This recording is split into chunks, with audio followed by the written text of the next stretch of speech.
Hello, I'm Brigantia Blackbird of Blackbird's Brew. Happy Tuesday. At least it's mostly Happy Tuesday. Probably happier for those of us who aren't Joe Rogan. Oh yes, I've been following that particular saga, and I think it is the most clear example of why you should never, ever, ever give so much as an inch to the zombie horde or to the people who point them in your general direction. None of us asked to be in a culture war. None of us enjoyed this, and none of us are enjoying the fact that the culture war is coming with real world consequences and that there is a possibility that it will advance from the current war of words into something a little bit more serious and corporeal. Wasn't on my to do list when I was planning out my life, as a younger person, and it certainly isn't something that I wanted going into midlife. But here we are, and there's nothing to do but to accept the reality of where we are. And part of accepting that reality is to understand that the opposition is on an ideological crusade. And right now they are busy burning their heretics. And their heretics are anyone who used to be quasi aligned with them, or at least friendly towards them, but who has demonstrated that they are capable of independent thought. And they think that's, a core part of what it means to be an American. So, what makes it even worse in Joe Rogan's case is that he has such a large platform. He has a larger following than any of the legacy media. So partly, I think all the attacks on him are based out of sheer jealousy. But I'd like to tell the legacy media right now, even if you were to successfully, deplatform Joe Rogan or anything of that nature, none of us are going back to you. I don't know why this is a difficult concept for you to absorb, but the reason why no one listens to you anymore is because you're liars and demonstrable liars. And it happened enough times that we're operating on the assumption that you will continue to do it. It's kind of like an abusive relationship. That one partner is hitting on the other person, just bam, bam, bam, bam, bam, and the person who's getting beat up concludes that person who's hitting them will continue to do that, and so after the beating, when the beater says, "Oh, I'm really sorry, I'll never do that again," but if you just hadn't have provoked me, it wouldn't have happened to begin with. So really, I think there's some joint ownership over this situation because that's how the legacy media has been dealing with people for forever. And honestly, that's how the government and even the check giants deal with all of us right now. It is that abusive relationship dynamic. But eventually, the person who gets tired of being beat up and saying, "You know what, I think I will be happier if my life just does not involve you." And so you pack your bags and you get as far away from them as possible. And that's what has happened with media. People are no longer going to places like CNN or MSNBC or any of the rest of the alphabet soup. A lot of people aren't even really tuning into Fox. I know I don't really listen to them. Occasionally I might tune in for a Tucker Carlson monologue. He can turn a phrase, and sometimes when he interviews people, he does make rather interesting faces, and I find it amusing to watch. But beyond that, not an outlet that I consult for information. I go to other sources, and it isn't always easy, and especially with everyone getting deplatformed left and right. But I'm just not going to go back to the same institutions that think that I am unworthy of hearing facts. I don't need opinions. I just need hard data. I'll make up my own mind. But of course, they don't want to make me to make up my own mind. They don't want you to make up your own mind because they're pushing an ideologue, and that all the ideas they're pushing ends up with them being at the top of the pyramid in power. Same story with tech giants and with the government. And that's why you can't give them an inch. This is why you can't pretend that when they are making statements about what a horrible person so and so is, which is all that it takes to energize the Twitter mob, which they are the zombie hordes that I was referencing earlier. And they are going to be eating your brains, and I can understand why.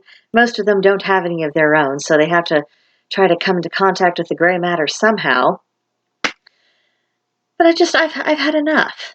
And I think it's the worst thing that Joe could do to Cave, because every time he gives them an inch, every time he gives them an explanation, it doesn't even have to be an apology, but an explanation. But every single time he tries to meet them halfway, they come back and they beat up on him some more because it's about trying to deprive him of his audience. It's about trying to assassinate his character. It's about trying to make him, it's trying to put him and his style of interviewing beyond the reach of public consumption. That's what it's about. They're trying to eliminate a competitor. They're trying to make sure that people don't have a way of hearing oppositional viewpoints, whether it's about COVID or anything else. And this whole business about the N-word compilation, first of all, I have about had it. If that word is used in rap music all the time by people who are black, and to say that the word is so awful for anyone else to say when it is used freely within that community, no. No, no, no, no, no, no, no. Clearly there is nuance. If there wasn't nuance, it wouldn't be used within the black community either. So make up your fucking mind. Either this is a word that as a society we agree we don't use, not any of us, or we agree that it has context. And we also agree that if someone is quoting the words of someone else, especially for the purpose of discussion, then they are not responsible for what was said. They are merely quoting. They are reporting. They are informing. It is not someone who's endorsing the viewpoint. It is not someone who is using the phrase to demean or deride anyone, particularly not on the basis of race. Can we be adults and come to that conclusion? Either way, either no one uses it or we understand that things have context and nuance.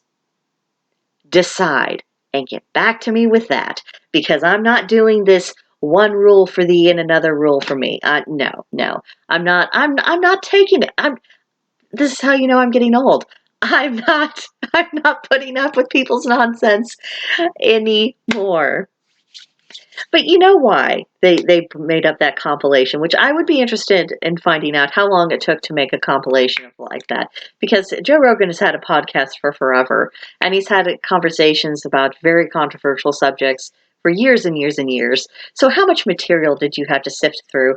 Or, did someone actually have this waiting in the wings so that if he didn't capitulate enough, that you could toss this out into the fray to try to make him look extra bad, because we don't approve of racism in this country, and that's why for so many years just calling someone racist was enough to get them ostracized from society. It's because for a long while we understood what racism was, which is namely thinking that a race is inherently superior or inferior to another just because it's a different race. That's what it is.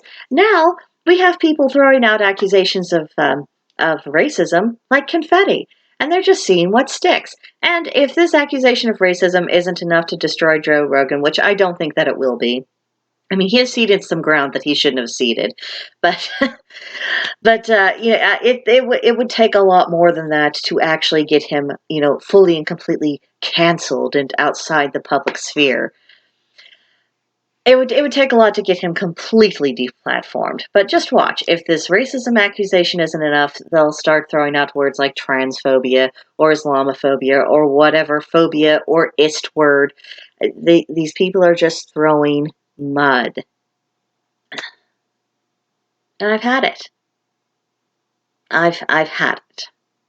I think it was a terrible mistake for him to treat them, because I don't know his mind. I don't know what he actually thinks about how people are acting and what's being thrown around. I obviously don't know what's going on in his head, but he is acting in a manner that suggests that he thinks that they are being honest brokers. They're not. And I think it's time to stop treating the opposition as if they were. I think it's time to stop pretending that their baseline saying Western civilization is evil and so is everyone who is of European descent. I think it's time to stop treating that as if that's a reasonable baseline for a world view. I think it's time to start telling someone that if the goal of their ideology is to overthrow a democratic republic, if the goal of their ideology is to destroy Western civilization, if their goal is to incite hatred towards people of European descent, then you're assholes and you're not invited to the conversation. You're not part of the grown-ups table, and you are the ones who actually need to be ostracized because it isn't tolerance to put up with termites in the house. You have to acknowledge when someone's core beliefs are just an existential threat. And this whole thing with with the tech giants and with social media and legacy media and with the governments and the leftist ideology, it is all about establishing power, not truth and justice and righteousness, not bringing up the status of the working man or taking care of the poor or eradicating hatred or intolerance in the world. These are just mindless platitudes, and they only work on people who aren't familiar with the actual nature of their ideologies. It only works on people who are so good-hearted that they don't understand when someone hates them and who isn't willing to believe that that person hates them and wants to destroy them for no good reason. And that's what the real purpose of all these accusations. Of, oh, you have medical misinformation. Oh, he's racist now, and oh, I bet he kills puppy dogs and eats up babies tomorrow, or whatever else it turns out to be. It's about trying to create a sense of guilt because guilty people are not going to adequately defend themselves. Guilty people are not going to stand their ground. Guilty people are not going to stand up and say, no, I don't think you have any right to say that to me. I don't think you have any right to control my life or to control what conversations you go. I don't think you have the right to deprive me of my livelihood because I don't agree with you. I don't think you have the right to impose authoritarian politics onto me. They have to make people feel guilty. And if they can make someone like Joe Rogan feel guilty enough to censor himself, no.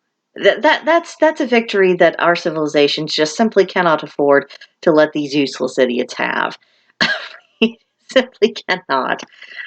I don't know what the man's going to do. I don't know how much emotional uproar he has about this subject because as hard-nosed as I am, I do understand that people have a breaking point. And he's been in the public eye for a very long time. He's had a lot of criticism in his time in his career. I understand that, and I understand people have breaking points. However, do we have the luxury of saying, oh, I can't take it anymore, when the people who hate anyone who's reasonable, who hate people who actually love this country, love Western civilization, and don't feel guilty because of their ethnic descent, can we afford to say, oh, I'm just going to lay down and give up? Because I don't think that they can. If someone's stated goals say, I hate everything about you, so I'm going to keep going until I destroy you. No. No, I need to oppose that until my dying breath. And that is really the case that I'm making about Joe Rogan. And I think that's the case I'm making to everyone. And what I'm really trying to promote is saying we get to exist. We get to exist. We get to say that our civilization, has its good points. We get to say that, we are Americans and our culture is self-determination. And that is important. And it means that the government doesn't get to decide what we say amongst ourselves. Neither does the tech giants. No one has the right. It doesn't matter what the overarching organization is. It doesn't matter how powerful or rich someone happens to be. No one else is in charge of your life except for you. Welcome to America. Welcome to what American culture is actually about. And that's why we have to keep fighting, even as we're approaching our breaking points, even when it's costing us something, even when we are so sick, even when we do sometimes feel isolated. We're not. I know it feels that way sometimes, but we are not. And that's why we have to keep on going. So I hope Joe doesn't break completely. I hope he gets rejuvenated, and I hope he becomes more controversial than forever, because I think the only acceptable answer to these zombies who will attack anyone who the talking heads tell them to attack, and the only answer to these nasty little authoritarian elites is defiance. That is the only thing that I think is acceptable at this point. It is absolute defiance. It's understanding, I understand that the culture war is a real war. Now, hopefully, we will be able to avoid the nasty physical parts of war, but it is a war. So don't surrender. Don't bend the knee. Don't try to meet them halfway. Accept that they mean what they say, that they are idealistic crusaders, and accept that they will never, ever want to coexist with you. They've chosen a side. You do not have to put your head under their axe. You do not have to make it easy for them. You do not have to pretend that they have a point. So, food for thought, my dears. I'll see you in another video. Bye.